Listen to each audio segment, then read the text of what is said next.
All right, rant incoming. I am not able to get to the studio till later today, but I literally pulled the car over just now, and I've got to get this off my chest.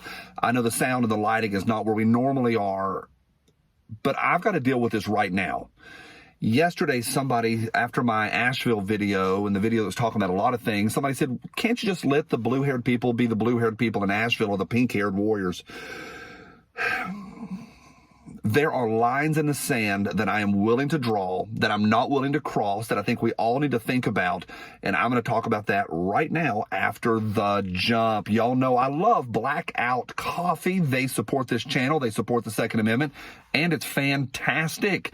Great news. Last Thursday, this is huge, they opened up a round of private investment. They're selling shares. Do you want to be an owner in Blackout Coffee? This is really cool. It opened on Thursday. I think they're about 75 or 80% already sold out. I just now got to this. There's going to be a link below. I put my money where my mouth is, and I bought a medium ton of shares and a big coffee sack full of shares. So the link's down below. They're $1.25 a share. I don't know legally what I'm allowed to say because there's rules about investment. I don't know. The link's down there. It's Blackout Coffee. They support this. If you like investing, maybe you should look at it. Take a look. Take the jump. Here's the reason I pulled the car over. Somebody said, are you not allowed to let the rainbow people just do? I don't care what adults do. I don't care what adults do in their life. And some of y'all get upset about that. You'll say, Johnny, that's the problem. I don't think that's the whole problem. I mean, maybe we should police each other.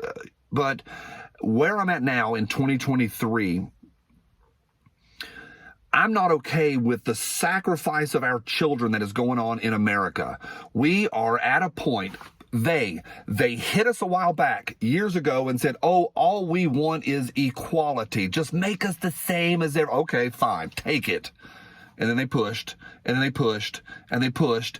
And then they came back and they said, if you don't accept us, then now you're an ism or a phobe. Here's the problem. We are systematically cutting the genitals off of children, and if you say anything against that, it's a problem. We're at the point now where we have honest to goodness devil worship going on and satanic culture and satanic rituals at the Grammys. That's not artistic expression. That is not artistic expression. That is a systematic breakdown of our culture, and I'm not okay with it. Now, here's the big one. What do they want? They want us eating bugs and plugged into the grid that they can flip off at a moment's notice. The elites in this world are gathering and gaining power. NPR did an article just recently how the people, the populace, even they from the very beginning separate out the populace or the people from the elites.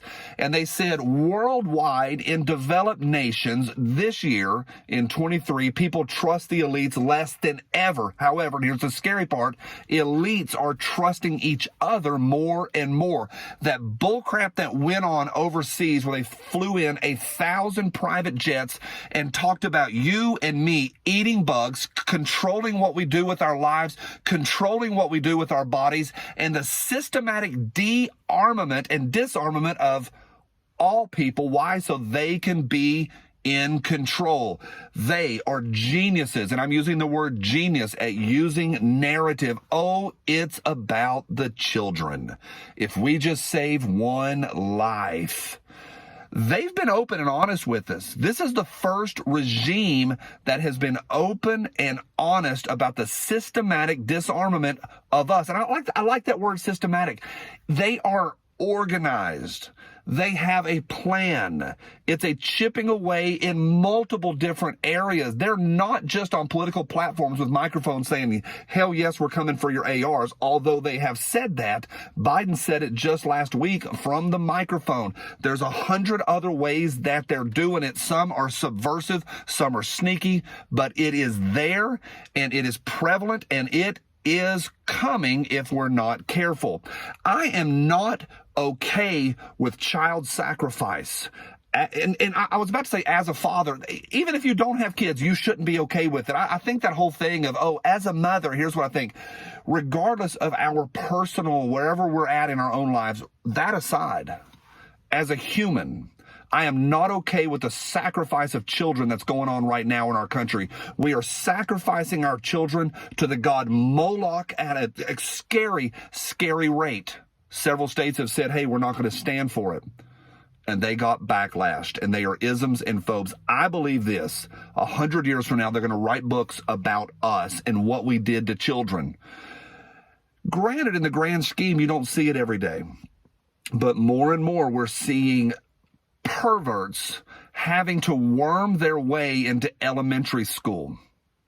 We have teachers that get on social media and giggle about what they're teaching, and they're not saying the pledge anymore. They're now pledging to a different flag. At the Super Bowl this year, I know it's a touchy subject. I just, call me crazy, think we should have one national anthem.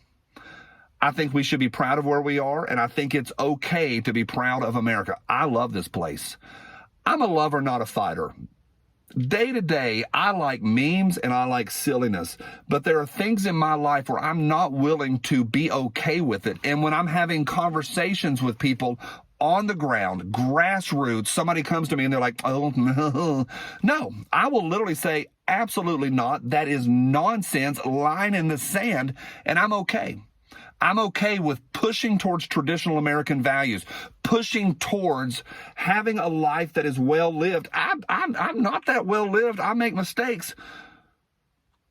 But as y'all know, I yearn for the days of Andy Griffith, where we get up in the morning and we go on Sunday mornings and we go to church, if that's what you believe, but we still, regardless of what you do on Sunday mornings, regardless of your personal, maybe religious beliefs and this beliefs, even right there, they have pushed us to the point where we have to go identify in this and identify that, and it's okay if you don't go to church on Sunday, whatever. The bottom line is, regardless of all these little identities, we were founded and we sustained the greatest nation in the history of planet Earth. We have done some pretty freaking awesome stuff. This hemisphere is at peace because of us, other than some of the nonsense in South America. We've done pretty well, and I think we've got good days ahead. We have a pedophile in the White House that's trying to tell us how we can live. We have filth in Congress and the Senate trying to push us with their progressive activism. I don't care what they do in Asheville. I care when they push in the courts and they push in the legislative sessions and they push on the street, on the sidewalks, and where they protest, and they push us and they push us. They demand equal, and then they come back and they say, but if you're not with us, you're against us, so you have to be one of us. And they come after two things consistently: our children and our weapons. Why? When this one's eliminated, they can get to this one. Here's my traveling companion. I wasn't planning this. It's my traveling companion today. It is the one bastion that can protect democracy, that can protect the freedom that we share and that we have, and that can protect the children. Oh, yeah, sometimes it is about the children. Finally, I believe the great last hope of this country is the nuclear family. What say you? Let me know right down below. I'm Johnny B, telling you it's okay to be white, it's okay to be Christian, it's okay to be a man, and it's okay to be straight.